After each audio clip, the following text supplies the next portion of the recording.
Welcome back to the channel, Crypto Troll. I am Crypto Troll, bringing you the latest and the greatest in cryptocurrencies. And today we're going to talk about DeFi kingdoms and the planned shutdown for Serendale. So we got some new information on Serendale, and they just announced the different phases of how Serendale will go about shutting it down on the Harmony One blockchain. We're also going to talk about some new crypto that you can now bridge over to the DFK chain on DeFi Kingdoms. And we're also going to just go over a little stat or another milestone for the DFK chain and watching it grow in real time, man. So we're going to get into all of that. But before we do, make sure you hit that like button, hit that subscribe button. Like I said, we continue to grow the channel each and every day, man. Y'all are some real ones for tuning in, and I very much appreciate you guys, man. No cap, I swear. Y'all some real ones, so stay tuned in. We're still doing it like this. We're still going up. We're still driving traffic to the channel by creating valuable videos, man. So if I add value, make sure you hit that like button. And if you really mess with the kid, hit that notification button as well, man. So let's get straight into it. DeFi Kingdoms, what's up? Let's get straight into it, man. So we can see, man, this is the chart that DeFi Kingdoms pretty much came up with. And this is showing the Serendale 1.0 shutdown plan. So we can see September 14th, 3 days ago, phase 2. we saw how Profession Quest was shut down, Training Quest was shut down, Raffles was shut down, the Wishing Well, Meditation Circle, and the Garden withdrawal fees were set to 0. Then we can see on September the 21st, more things are happening, more things are shutting down. We can see you will no longer be able to summon the Item Trader, Stone Carver, Alchemist, a Meditation Circle shutdown complete, and you will no longer be able to hatch your pets. And also garden emissions are set to 0, so you need to get all of your tokens out of the gardens, get all of your liquidity pool tokens out, and pretty much get the seeds and unbreak them, man. Undo them and have your assets ready to bridge over to the DFK chain if you are able to. So we can see also September 28th, the shutdown for pet egg hatching will be complete. You will no longer be able to auction your pets or pet migration, then also atonement crystals. Then we can see details for migrating pets will be provided very soon before they actually, do the shutdown. So we can see October the 5th is the 5th phase, man. We can see hero crystals will no longer be able to open. Item bridge will be closed, and the hero bridge will be closed. Snapshot items, heroes, pets, lands, Serendale interface turned off. So goodbye Serendale. October 5th is pretty much the last day of Serendale 1.0, or where you'll be able to do things on Serendale 1.0. So, man, RIP Serendale 1.0. Like I said, DeFi Kingdoms now have new Crystalville tokens and gardens. So we can see DFK chain asset supports. We now support the Clay, Matic, Phantom, and Bitcoin on Avalanche. So this article was made probably like a day. It was actually yesterday. And we can see they said, we are pleased to announce that through our partnership with the Synapse Bridge or Synapse Protocol, a number of new tokens are now available for bridging to DFK chain. These new tokens include Clay, Matic, Phantom, and Bitcoin on Avalanche. With the addition of these new tokens, a governance vote was held to determine whether to incentivize new pools. The proposals for Clay and BTCB passed, while those for Matic and FTM did not. Accordingly, on 9/16 at 9 p.m. Eastern, we will be adding and adjusting the following pools and allocations. So the new pools, we see Crystal and Bitcoin on Avalanche 5%, Crystal and Clay 5%, Jewel and Clay 5%, Jewel Avalanche 5%, Jewel BTC 5%, Jewel ETH 5%, and BTC USD 1%. Then we can see the allocations that go down are X Jewel and a Jewel, so they went from 35 to 14. Crystal and Avalanche going from 20 to 15%. Then Crystal and ETH going from 15 to 9. And the allocations that are up are Jewel and USD, and that's from 4 to 5%. So Additionally, the Jewel and X pool, which was intended to facilitate the reward of Crystal in the early stages of CV realm, will need to be fully removed prior to the SD shutdown, so that the X Jewel can be bridged back and redeemed prior to the bridges no longer supporting Jewel. So this will take place during October at the earliest. So X Jewel or the Jewel and X Jewel pool will no longer be. Like I said, they said it was originally just to create liquidity on the Crystalville realm. So that pool will be ending very, very soon, or like they said, in October. So that was the first pool I actually got into on Crystalville.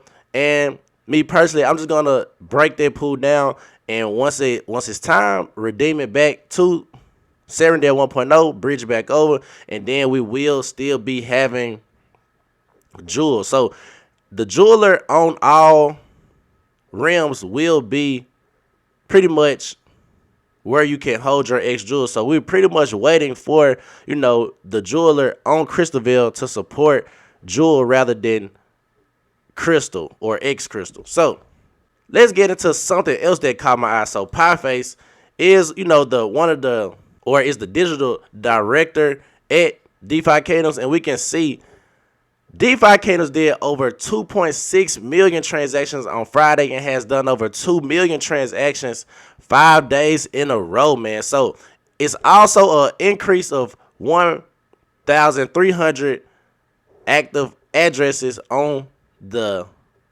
blockchain or DFK chain. Then we can see DFK Crystalville active as ever with 200,000 plus heroes that were summoned or bridged over. So we continue to see DeFi Kingdoms grow day in and day out. We see those transactions continue to rise. And like I said in my last video, the transactions will continue to go up because we know now Gardener has been released on Crystalville. And now since Serendale is pretty much shutting down, everybody's going to bridge everything over to Crystalville and start using Crystalville. And we will see more and more transactions to continue to increase as more people go on the DFK chain. So something else I also want to show was the protocol revenue. So we know with all those transactions, the revenue is going to continue to go up because the transactions boost the revenue pretty much. So we can see today we will look at DeFi Kingdoms, which has collected 15K in fees in the last 48 hours. So projecting itself by the end of the month at around 230K. So that's a lot of money in fees, man. And like I said, we just pretty much getting started because everything is now going to be on Crystalville until Serendale 2.0 comes out. So very bullish on that as far as transactions continue to rise and the fees going up. And we also know this is very bullish for Jewel just because one thing about it, we know when you do transactions on the DFK chain, it's a Jewel burn. So even though it might be a small amount of Jewel, just think about millions and millions and millions of transactions. And also they did a AMA this past week, and it was released and said that so far it's been around 200K plus Jewel burn, man. So a lot of Jewel being burned. Then once duels and things like that come out on Crystalville, we will see more and more burning of the Jewel, man. So very, very bullish on that. Now I want to go to, the gardens and just look at what these APRs are right now on Crystalville. So we know we got some new pairs on there. So let's see what they're looking like. All right, so we can see the Crystal and AVAX right now, APR is at 93%. So not too bad. 2-digit APR, I feel like that's very, very stable. When we do crazy APR, especially in the bear market, it could bring the project down. So I like that APR right now, 93%. If you win it, me personally, I'm in that Crystal and AVAX pool. And like I said, 93% is a good APR. I know a lot of people are very much so deacons in the crypto space, so they looking for 3-digit APRs. But you're not gonna go around and find that too often, especially in a stable project, man. Especially a project that's stable and also that's been around for a little minute. So we can see Crystal and Jewel is at 71%, X Jewel and Jewel is at 12%, man. I was in that heavy. I ain't gonna lie. When I first got into it, I put $4,000 in the liquidity pool. I ain't gonna lie. I was a digging, man. I put $4,000 in this pool, and it was like I think it was like a 4-digit APR, and now we can see it's at 12%. And like I said, they plan on ending this X Jewel and Jewel pool. So that was just to create initial liquidity on Crystalville and just incentivize the early comers. So let's go to the good stuff, man. Let's go to the new pairs. We can see Crystal and Bitcoin on Avalanche is at 3-digit APR. That's at 258%. Crystal and Clay is at 222%. Jewel and Bitcoin is at 214%. And Jewel and Clay is at 203%. Jewel ETH 168. Jewel AVAX 145. Crystal and ETH 108%. Crystal and USDC 106%.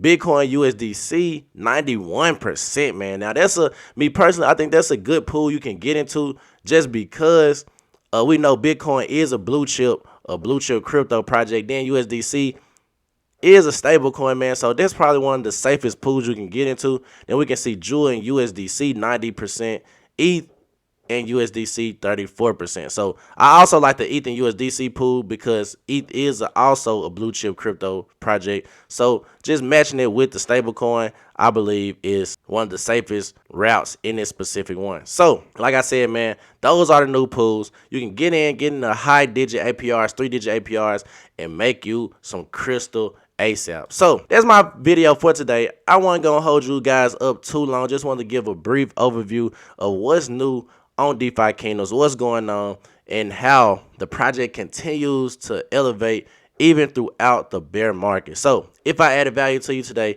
hit that like button, hit that subscribe button. I appreciate everybody for tuning in. Crypto Tro, I'm out of here.